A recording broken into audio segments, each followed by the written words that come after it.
నమస్తే, welcome to NSTV news. నేను Mounika. Bulletin ముందుగా హెడ్లైన్స్ చూద్దాం.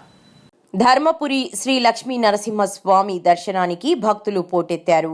కార్తీక మాసం ఆదివారం సెలవు రోజు కావడంతో తెలంగాణ రాష్ట్ర నలుమూలల నుంచి వేలాది మంది భక్తులు ధర్మపురి క్షేత్రానికి విచ్చేసి స్థానిక గోదావరి నదిలో పుణ్యస్నానాలను ఆచరించి స్థానిక దైవం శ్రీ యోగానంద లక్ష్మీ నరసింహస్వామి అనుబంధ ఆలయాలైన శ్రీ ఉగ్ర లక్ష్మీ నరసింహస్వామి, శ్రీ ప్రసన్నాంజనేయ స్వామి, శ్రీ యమధర్మరాజు ఆలయాలను దర్శించుకుంటున్నారు.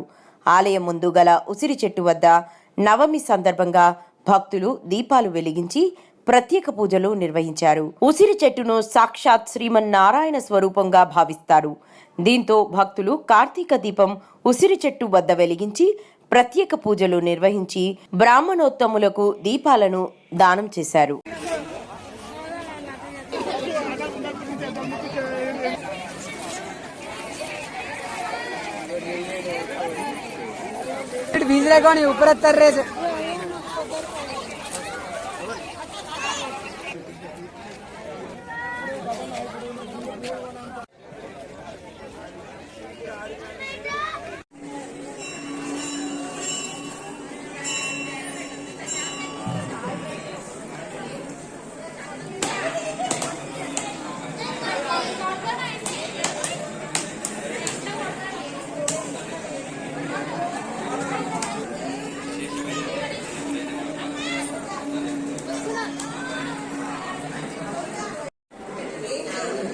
రామవారి ఇండియాలో సేవ ఏర్పడిస్తానండి దేవస్థానం వారు